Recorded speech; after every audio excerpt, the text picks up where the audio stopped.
तो भाइयों, परीक्षा की घड़ी आ चुकी है।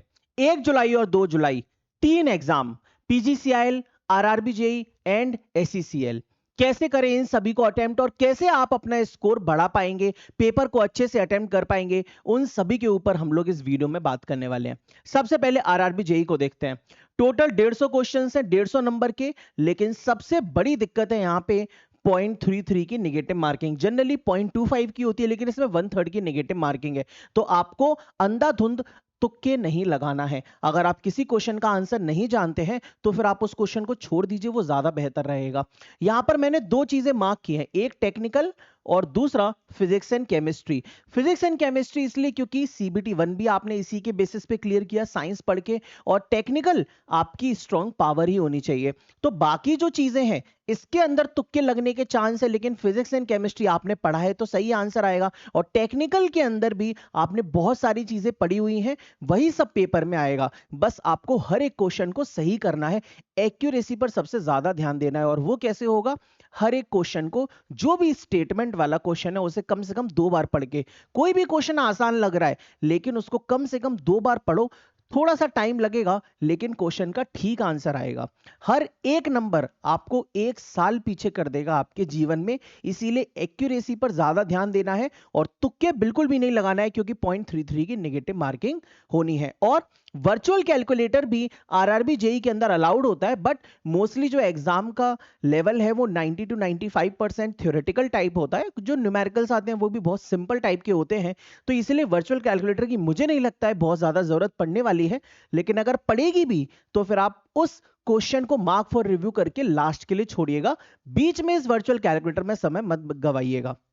पूरे के पूरे पेपर में कोई भी कैलकुलेशन नहीं है, मेनली सारा थ्योरेटिकल है, general awareness, computer environment, technical, ये सब कुछ।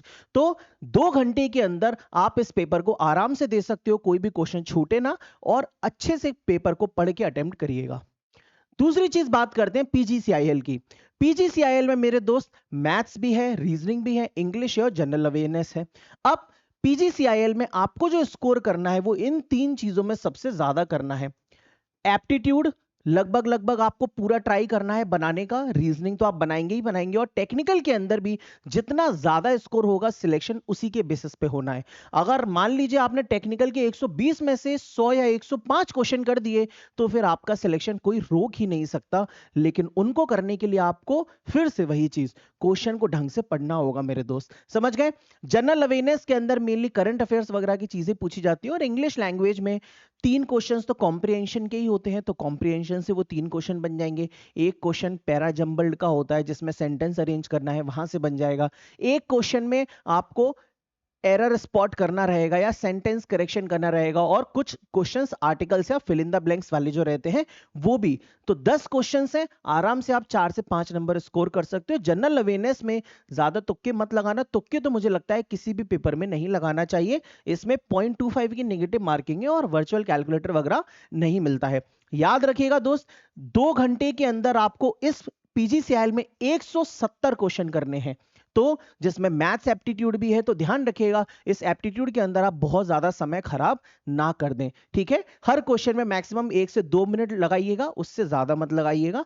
बाकी रीजनिंग तो आसानी से आप कर ही लेंगे, और टेक्निकल में वही है कि जो क्वेश्चन लेंदी लग रहा है, बहुत बड़ा है, टफ है, उसको मार्क फॉर रिव्यू करके आगे बढ़ जाइए, ठीक है? एक क्वेश्चन में स्टक नहीं रहना है। बात करते हैं एससीसीएल की। तो इस पेपर में सबसे मेन चीज है मेरे दोस्त, नो नेगेटिव मार्किंग।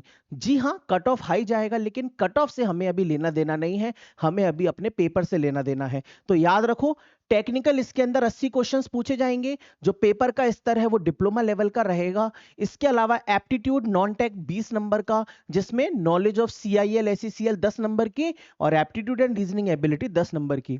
अभी मैंने देखा कुछ बच्चों का एडमिट कार्ड पे जनरल अवेयरनेस लिखा हुआ है, ना कि एप्टीट्यूड लिखा है।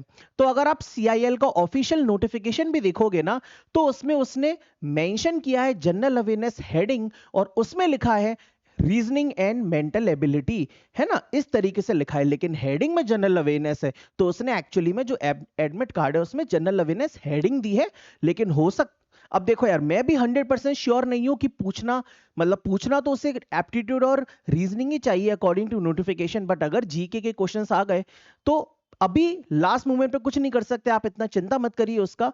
आप बस टेक्निकल को ढंग से अटेम्प्ट करेगा, क्योंकि यहां पर एक भी क्वेश्चन अगर गलत होता है आपका इजी क्वेश्चन, तो फिर नेगेटिव मार्किंग नहीं है, दूसरा बच्चा भाई सिलेक्शन ले जाएगा आपकी जगह, समझ गए ना। सीआईएल एससीसीएल की जीके आएगी, टोटल क्वेश्चन 100 आने वाले हैं, 100 नंबर के, और 2 घंटे का समय है, तो पेपर बहुत ही आसान रहने वाला है, आराम से इनफ टाइम है, आपको बस अच्छे से अटेम्प्ट करना है। तो मैंने यहाँ पे कुछ चीजें लिखी हैं कि आरआरबी जेई के लिए आखिरी मूवमेंट पे क्या कर सकते हैं आप।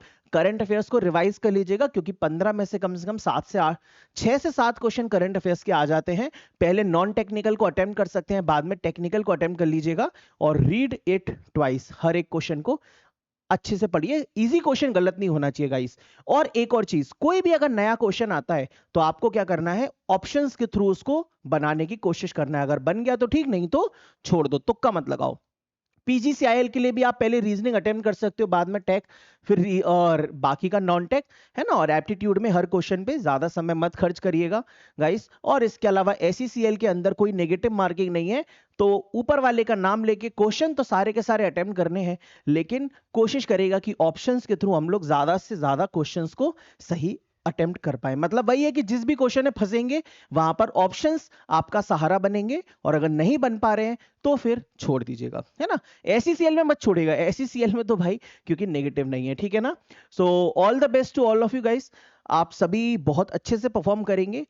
जीवन का देखिए आखिरी पेपर नहीं है, इसके बाद ही वैकेंसी आएगी, तो दिमाग पे फालतू का लोड मत लीजिए कि मेरा नहीं होगा, होगा क्या नहीं होगा। बस अच्छे से नींद लेके जाइएगा एग्जाम से पहले, जिससे कि आप साउंड माइंड के साथ बढ़िया तरीके से पेपर दे सकें अपनी फुल नॉलेज के साथ, ठीक है गाइस। पानी वगैरह पीते रहिएगा। मेरी तरफ से आप सभी को ऑल द बेस्ट, मेरा आशीर्वाद आप सभी के साथ है। I hope you guys will succeed. Thank you.